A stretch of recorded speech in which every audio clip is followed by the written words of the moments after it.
working congressman, Congressman Ernest Junicio. Bagong kongreso, sa serbisyo panalo ang tao.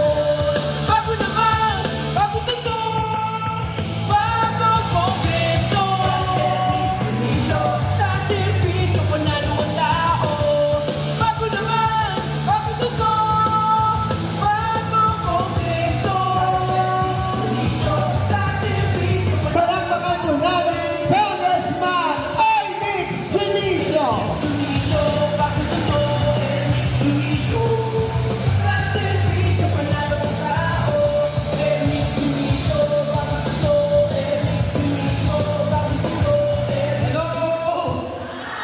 Hi! Magandang hapon po sa inyo lahat. Kamusta na po kayo? Okay pa ba kayo? Teka lang. Dumaan na yung pananghalian. Nananghalian na po ba kayo? Taas ang kamay, kumain na. Kasi sa baba, nakita ko yung Max Fried Chicken eh. Gusto niyo kumain mamaya doon? Kasama kayo sa akin? Nilibre niyo ako. Si nanay, sabi ni nanay, naku po. Hindi, sa inyo pong lahat, isa pong magandang hapon mula po sa grupo ng Your Miss Choice. Siyempre, pinangungunahan, kilala niyo ba si Yorme? Sige nga, sino sa inyo ang kakilala si Isko? Taas ang kamay. Kung kilala niyo si Isko, namimiss niyo na ba si Isko? Talaga? Gusto niyo ba bumalik na si Yorme? Mamaya, makakasama ninyo, darating ang pinakamamahal natin palakpakan nyo, Yorme Isko Moreno Dumagoso. Alam niyo, sa totoo lang, hindi, sa totoo lang dito, si Yorme, sa pananaw ko bilang congressman nyo, siya ang pinakamagaling na naging mayor ng lungsod ng Maynila. Sa totoo lang. Tama po ba? Tayo mga batang mundo, mga taga-parola, mga taga-isla, tayo pinanganak, lumaki dito mismo sa mundo. Dapat suportahan natin ang tunay na batang mundo. Batang Maynila, wala nang iba, kundi si Yorme Isko Moreno Dumagoso. Pwede? Yung partner niya, yung maganda. Anak ni Lito Atienza, dating mayor natin. Palakpakan niya, Vice Mayor Chi Atienza, at ang ating mga konsehal mula sa aking kanan, Colonel June Ibay, Chairman Bobby Hernandez, Konsehal Jesus Taga Pahango, ang anak ni Yorme na naman ng paligid sa amin, Joaquin Dumagoso, ang sexy na, maganda pa, doktora na, konsehala pa, Irma Alfonso, at ang aming kumparet kaibigan, ang tatak Bansay, Ian Bansay Neva. Parang mahal na mahal yung mga Yormes Choice ha. Teka lang, baka makalimutan niyo yung congressman niyo. Mula pa sa aking tatay, kilala niyo ba si Jonix? Taas ang kamay, kilala si Jonix. Mula pa sa aking tatay na si Jonix, hanggang ngayon, nais ko pong magpasalamat sa bawat isa sa inyo. Ako po yung batang Ernest na pinalangin nyo, dating konsehal, at dahil sa tulong at panalangin nyo, ngayon, congressman na ng District 1 ng Maynila. Maraming pong salamat sa inyong lahat. At pwede ba ako magulat ng konti ng mga proyekto natin? Mabilis na lang ito kasi si Kuya, pinag-time limit ako lagi. Okay, number 1, alam niyo po ba yung palengke ng Pritil? Sa tapat nun, tanggapan ng mga dating congressman, hindi ko po ginamit na tanggapan. Tinibag natin yung lumang gusali. Kung masisilip nyo, malapit na matapos, 4 na palapag, pinatayo po natin bagong gusali. Bagong mundo, Health and Wellness Center.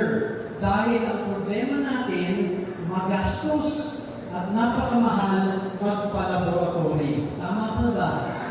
Yung pagkuha ng dugo, X-ray, ECG, ultrasound, lahat may bayad o libre? Mahal o mura? Hindi naman. Mapapamura ka lang sa mahal. Tama po ba?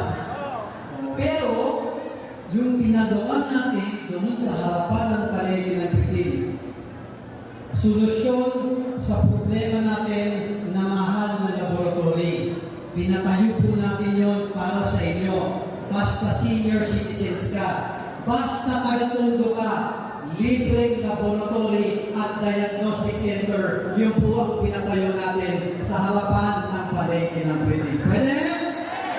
Okay, tamo tayo sa kabila. Simbahan ng Santo Niño de Tondo. Sa tapat nun, nakita niyo yung bagong plaza. O, yung Plaza Hernandez. Meron tayong bagong park. Meron underground water fountain para pasyalan ng mga batang Tondo, mga taga-Parola. At tulad ng tatay ko, nakakalawit na raw yung nanay ko sa Luneta. Ako, congressman yun na, pinatapa ko. May bagong park tayo sa Plaza Hernandez. Baka sakali nung umatagpuan yung mapapakasawa. Pwede. Baka naman may kakilala kayo, dito po, binatapa ako. Okay. Tako naman tayo sa katabi. Alam niyo ba yung complex? Yung complex natin. O, nung kampanya, binibiro ko kayo. Nakapag-swimming na pa kayo sa complex. O, sabi ko, subukan nyo. Magkakabukol kayo pare-pareho. Swimming pool, walang tubig. Pero, tulad ng pinangako ko ng panahon ng kampanya, tinibag ko na po yung luma. Sinipin ninyo. O, nakatirik na yung gusali, 4 na palapag. Magkakaroon na tayo ng bagong swimming pool. Pwede? O, bagong indoor basketball court. O, kung sa Parola, isla, may court kayo sa kalsada. Kung gusto niyo maglaro ng pangdiinan, magla. O, katulad ng PBA na papanood sa TV, gamit ng mga mayayaman tayo, meron na rin libre. Pwede? O, may locker room, shower room, senior citizen center, youth center, may gym sa mga gusto magpa-sexy. Pwede? Sabi lang, tuktok, mas malaki pa dito. Birthday, binyagan, kasalan, fully air condition, libre, magagamit po ninyo at imbitahan niyo po, may regalo pa kayo sa akin. Pwede? Okay, ako naman tayo sa kabila. Alam niyo ba yung pitas? Yung pitas. O yung aquatic. O katabi ng aquatic, may pinatayo po tayong bagong gusali. 10 palapag. Sinisimulan na po. Dito sa Tondo, marami na tayong libreng elementaryo. Tama po ba? O di ba meron tayong Rosario Almario Elementary School? O pinagawa na kanina eh. Marami na rin tayong high school na libre. Natay, pag nagtapos yung bata ng elementaryo, graduate, mag-high school. Pagka nag-high school, nandiyan na yung Tondo High School. O, nandiyan na yung PAIS. Nandiyan na yung Lasto. Mga libreng paaralan dito sa Tondo. Pero kung gumraduate na sila, nagtapos ng high school, meron na ba tayo sa Tondo libreng kolehiyo? Meron na wala pa? Sa tingin niyo maganda kaya? Dito sa loob ng Tondo ha, huwag nang lalayo pa sa City Hall. Huwag na doon sa Intramuros, PLM, UDM. Dito sa loob ng Tondo. Sa tingin niyo po maganda kaya kung meron tayong sariling libreng kolehiyo? Pwede? O, sasaludo na ako sa mga lolo. O, yun po ang pinatatayo natin doon sa Pitas. Katabi ng aquatic, 10 palapag, bagong Tondo, bagong Universidad ng Maynila, libreng kolehiyo para po sa mga apo nyo sa loob mismo ng Tondo. Hindi na kayo nanakas. Pwede? O kapagitin ko pa, mabilis yung proyekto natin. Wheelchair, tungkod, walker, o yung hearing aid nyo, yung nebulizer ng mga mihiga, yung blood pressure ng mga high blood, o oxygen, lahat yan, medical assistive devices. Kung may kakilala kayo, nangangailangan po ng mga gamit na yan, huwag na po kayong bumili. Naririto po si Congressman, ako po ang magbibigay at ihahatid po namin sa pintuan mismo ng mga bahay dito. Pwede? Para hindi kayo malito, pag kailangan ninyo, andyan si Chairman Bobo Dius, andyan yung mga agawag niyo at si Ate Aileen, yung BTS natin, sabihin niyo lang sa kanila at kami na po ang mag-deliver door to door mismo sa mga bahay ninyo. Pwede?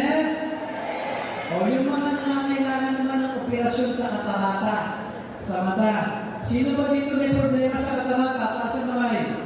O yan. Kung may kakilala kayo o maging kayo, gusto niyo pong solusyonan yung problema na naranasan ng maraming tao na lumalabo, huwag po ninyong antayin mabulag ang mata. Naririto po si Congressman Ernix. Meron po kami programa simula sa pamasahe, pangmerienda, pang-check-up, at hanggang operahan kayo at ihatid sa bahay ninyo. Sagot ko po lahat hanggang maayos ang problema ng katarata para sa lahat ng mga. Okay ba yun, nanay? At ang pinali, yung Hospital Assistance Program o yung hospital ng Jose Reyes, yung Tondo Medical Center. Alam niyo po ba kung nasa yung PGH? Yung mga napapalian ng buto.